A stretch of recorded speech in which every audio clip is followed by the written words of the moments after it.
Hi friends, welcome to ഓസീസ് മിനൽ മോഡ്. ഇന്നൊരു ഈദ് വ്ളോഗായിട്ടാട്ടോ ഞാൻ വന്നിരിക്കുന്നത്.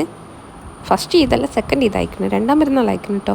അപ്പോൾ ഞാൻ മലപ്പുറം ജില്ലയിൽ നിന്ന് കോഴിക്കോട് ജില്ലയിലേക്ക് ചാടിയത്. അങ്ങനെ ചാടി പിന്നെ ഞാൻ അവിടുന്ന് എൻ്റെ ഉമ്മൻ്റെ വീട്ടിലേക്ക് ചാടി. അപ്പോൾ അവിടുന്ന് ഞങ്ങൾ എല്ലാവരും കൂടി ഒന്ന് പ്ലാൻ ഇട്ട് നമുക്ക് എന്താ ബീച്ചിലേക്ക് പോവാം. കോഴിക്കോട് ബീച്ചൊക്കെ കുറേ ലോങ് ആണ്, പിന്നെ നല്ല തിരക്കായിരിക്കും. അപ്പോൾ നമ്മൾ ചാലിയം ബീച്ചിലേക്കാണ് പ്ലാൻ ഇട്ടത്. അങ്ങനെ ബസ്സിൽ ഓടി കയറിയപ്പം ബസ്സിലാണെങ്കിൽ ആരും വന്നിട്ടുമില്ല. പിന്നെ എൻ്റെ കളി തന്നെ ആടെ എല്ലായിടത്തും ഞാൻ പിടിച്ച് പറിക്കാൻ നോക്കി. ഈ തൂങ്ങണുണ്ട് അതൊക്കെ ഞാൻ പിടിച്ച് വലിച്ചത് തന്നെയാണ്. കുറേ പിടിച്ച് വലിച്ചപ്പോൾ ഉമ്മ പറഞ്ഞു ഒന്ന് തൊട്ട് വരുതിൽ ഫുൾ ചളിയാണ് പറഞ്ഞു. പിന്നെ എൻ്റെ ഉമ്മ എന്നിട്ട് ഇന്നെ അവിടെ നിന്ന് എടുത്ത് മെല്ലെ ഇപ്പുറത്തേക്ക് ഇട്ടാൻ.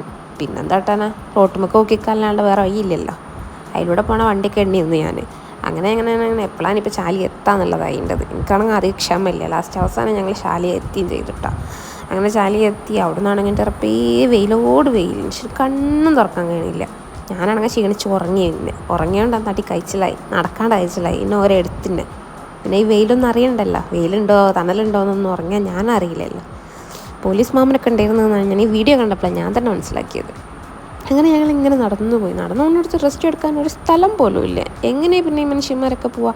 എൻ്റെ ഒരു അഭിപ്രായത്തിൽ ചാലിയം പോണവരൊക്കെ എന്താട്ടാ ഒരു 6 മണി കഴിഞ്ഞ് പോയിക്കോളി. അതിന് മുന്നേ പോയാൽ വെയിലോട് വെയിലേക്ക് നമുക്ക് നടക്കാൻ പോലും പറ്റില്ല, റെസ്റ്റ് എടുക്കാൻ സ്ഥലമില്ല. പിന്നെ ഞങ്ങൾ എത്തിപ്പെട്ടത് ഇവിടെ എത്തിയപ്പോഴാണ് ഇവിടെങ്കിൽ റെസ്റ്റ് എടുക്കാമെന്ന് വിചാരിച്ചിനി. അപ്പോൾ നോക്കുമ്പോൾ ഈ ഹട്ടിലൊക്കെ നിറച്ചു ആളുകൾ. പിന്നെ ഞങ്ങൾ എവിടെ ഇരിക്കാനാ? പിന്നെ എനിക്കാണെങ്കിൽ അപ്പോഴത്തേന് ഞാൻ ഉറങ്ങിണീച്ചു. അപ്പോൾ എനിക്ക് പിന്നെ ഈ വണ്ടി കയറിയാൽ മതിയല്ലോ, എന്നാൽ പിന്നെ മൂപ്പരങ്ങോട്ട് ഉന്തിക്കോളല്ലോ, എനിക്ക് നടക്കണ്ടല്ലോ എന്നതിന്. അങ്ങനെ വണ്ടി കയറണം തന്നെ എൻ്റെ അവസാന ലക്ഷ്യം. അങ്ങനെ ഞാൻ തട്ടിയ ലക്ഷ്യത്തിലെത്തി. എൻ്റെ കൂടെ ഫൈസ് കൂടി ഉണ്ടായിരുന്നു. ഫൈസും കൂടി ഉള്ളതുകൊണ്ട് എൻ്റെ ലക്ഷ്യം പെട്ടെന്ന്. ഫൈസൂനാണെങ്കിൽ എന്നെക്കാളും ഇൻട്രസ്റ്റ് ഇനി വണ്ടി കയറാൻ. അങ്ങനെ ഞങ്ങൾ വണ്ടി എടുത്ത് പോകാൻ തുടങ്ങി. ഉമ്മനോടൊക്കെ ഞാൻ പറഞ്ഞു അപ്പുറത്തെ വണ്ടിയിലൊക്കെ കയറിക്കോളി വേണമെങ്കിൽ, എന്നാൽ വെയിലൊന്ന് കഴിച്ചിലാവാമല്ലോ. ഓരോന്നും കയറിയില്ല. പിന്നെ ഞാൻ കയറി. അങ്ങനെ ഞങ്ങൾ വണ്ടി അങ്ങോട്ട് തിരിച്ച് ഞങ്ങളങ്ങോട്ട് പോയിട്ടാ. പിന്നെ ഞാൻ അവരൊന്നും മൈൻഡ് ചെയ്തില്ല. പിന്നെ എൻ്റെ ലക്ഷ്യം മുന്നോട്ടേക്ക്. അങ്ങനെ നല്ല പാട്ടൊക്കെ വെച്ച് നീട്ടാ. അപ്പോൾ പിന്നെ ഭയങ്കര ഇൻട്രസ്റ്റായി. അങ്ങനെ ഞാനും ഫൈസോട്ട് ഇങ്ങനെ പോയി കറങ്ങി. ആൾക്കാരൊക്കെ ഞങ്ങളെ നോക്കാം, ഞങ്ങളയാടെ സ്റ്റാർ. പിന്നെ ഞങ്ങൾ തിരിച്ചിങ്ങോട്ട് കൊണ്ടുവന്നു. കുറച്ച് അവിടെ വരെ പോയിട്ട് വെയിലോണ്ട്, പക്ഷെ ഇങ്ങോട്ട് തിരിഞ്ഞപ്പോൾ എനിക്ക് വെയിലോണ്ട് കണ്ണുറക്കാൻ പറ്റുന്നുണ്ടായില്ല, അങ്ങനെ വെയിലായിരുന്നു. അങ്ങനെ എൻ്റെ ഉമ്മച്ചിൻ്റെ വിത്താലോടി വരുന്നുണ്ട്. എന്താടോ എനിക്ക് ഞങ്ങളേക്ക് മറന്നു പോയെന്ന് ഇനി ഉമ്മൻ്റെ ചോദ്യം. എന്നാലും ഞാൻ ഉമ്മനെ മൈൻഡ് ചെയ്തില്ല. പിന്നെ പാവം ഇങ്ങനെ ചിരിക്കുക, വൈത്തലോടല്ലേ വെച്ച് ഞാനൊന്ന് ചിരിച്ചെടുത്ത്. ഫസ്റ്റ് ഞങ്ങളെ വണ്ടി അവിടെ പാർക്ക് ചെയ്തടോ. ഞാൻ വിചാരിച്ചു ഒരു 2-3 റൗണ്ടൊക്കെ പോവാം, അല്ലെങ്കിൽ പോണ വരെ ഒരു വണ്ടിക്ക് തരിക്കും, വേണമെങ്കിൽ തിരിച്ച് വീട്ടിൽ പോകാൻ വെച്ച് കൊണ്ടേക്ക് മോനെ പറയുന്നേക്കും ഞാൻ വിചാരിച്ചു. ഒന്നും പറഞ്ഞില്ല. അവസാനമായി ഇന്ന് ഇറങ്ങേണ്ടിയിരുന്നു. അതിൽ ഇറങ്ങിയപ്പോൾ എനിക്ക് ഭയങ്കര സങ്കടം. വണ്ടിനെ വിട്ടിപ്പിരിക്കാൻ എനിക്ക് സങ്കടമായിരുന്നു. ഞാനാണെങ്കിൽ അതിൻ്റെ അടുത്തൊന്നും മാറിയില്ല. ഞാൻ അങ്ങനെ തൊട്ട് കളിച്ച് അയാളൊക്കെ ഒന്ന് നോക്കി നാലെങ്കിലും ഒരിക്കൽ തരിക വിചാരിച്ച്. കാരണം ഞാൻ അത്രയ്ക്ക് ഇഷ്ടപ്പെട്ടു പോയി ഈ വണ്ടി. ഫൈസ് വന്നിട്ടാണെങ്കിൽ അതിൻ്റെ സ്റ്റിയറിങ്ങൊക്കെ പിടിച്ച് വരച്ചാൽ ഞാൻ വിചാരിച്ചു ചക്കൻ പേടിയൊന്നുമില്ലേക്കുന്നു. ഞാനാണെങ്കിൽ അതിനങ്ങനെ ഓമനിച്ച് നിൽക്കുകയാണ്. ഓനും വിചാരിച്ചു ഓനക്കും കിട്ടേക്കും വിചാരിച്ചേക്കും എൻ്റെ പോലെ.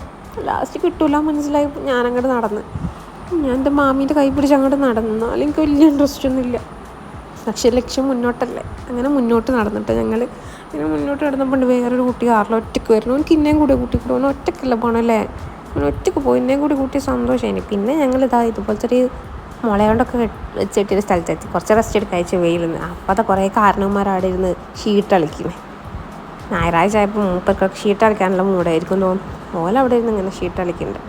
പിന്നെന്താട്ടി വെള്ളത്തേക്ക് ഇറങ്ങാൻ എനിക്ക് വലിയ ഇൻട്രസ്റ്റ് ഇല്ല. ഫൈസു ആണെങ്കിൽ അപ്പം തന്നെ ഡ്രസ്സെല്ലാം ഊരി വെള്ളത്തേക്ക് ചാടി പോയിക്കണേ. ഞാൻ പിന്നെ അങ്ങനെയൊന്നും പോയില്ല തന്നെ. ഞാൻ വെള്ളം നിന്നപ്പം ബേക്കോട്ടോടും, വെള്ളം പോകുമ്പോൾ മുന്നോട്ടോടും, അങ്ങനെ കളിച്ച്. എനിക്കതൊക്കെ തന്നെ രസം. വെള്ളം നനയാൻ എനിക്ക് വലിയ ഇൻട്രസ്റ്റ് ഇല്ല. എനിക്ക് തോന്നുന്നു പിന്നെ ഞാൻ എനിക്ക് തോന്നുന്നത് കണ്ടില്ലേ ഓരോരുത്തർ കളിക്കുന്നതിൻ്റെ റബ്ബേ, വീട്ടിലിരിക്കും പോലെയാണ് ഓരൊക്കെ ഇരിക്കുന്നത്. കണ്ടില്ലേ പിടിച്ചു കൊണ്ടിരുന്ന കണ്ടില്ലേ ഓരോന്നിനെ.